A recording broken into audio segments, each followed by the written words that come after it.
মায়া বন্যরে হওয়া জায়গা বাই সুম্মা দিতে পারিব আজি আর ভিডিও প্রত্যেকজন বিয়াতে মাইনশাল্লাহ বলি রে আমরা প্রত্যেকজন চাইবে আর শিখিও লইবা তারপরে মানে ভিডিও শেয়ারও করিবা তোর ভিডিও মতো উজুরি কি হদ্দ আমরা শুনিছ স্বামী তার স্ত্রীকে 3 জায়গায় চুমা দেবে, স্ত্রী তার স্বামীকে 3 জায়গায় চুমা দেবে।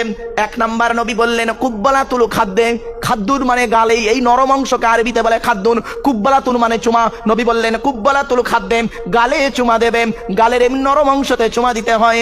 বোকারা বোঝে না তাই শক্ত অংশতে চুমা দেয়, স্বামী স্ত্রী গন্ডগোল পেকে যায়। যা ভুল করেছো আজকের গিয়ে কাজ আদায় করবে। 2 নাম্বার হলো কুব্বালাতুল আইনাইনে, কুব্বালাতুল আইনাইনে 2 চোখের মাঝখানে চুমা দেবে অর্থাৎ কপালে চুমা দেবে। 3 নাম্বার নবী বললেন কুব্বালাতুল ইয়াদে, ইয়াদুন মানে হাত, কুব্বালাতুল মানে চুমা, কুব্বালাতুল ইয়াদি হাতে চুমা দেবে। হাতের কোন জায়গায় চুমা দিতে হবে? এই জায়গাতে চুমা দিতে হয়। এখানে 19টা শিরা আছে। কটা? দয়া মায়া মমতা ভালোবাসা ভক্তি শ্রদ্ধা সম্মান সব এই জায়গাতে লুকিয়ে আছে। এই জায়গাতে স্বামী স্ত্রী চুমা দিলে আল্লাহর রহমত ভালোবাসা বেড়ে যাবে। আর অনেক বোকারা বোঝে না, এই জায়গায় চুমা দেয় গন্ডগোল পেকে যায়। ভুল যা করেছো আর এ ভুল মোটেই করো না।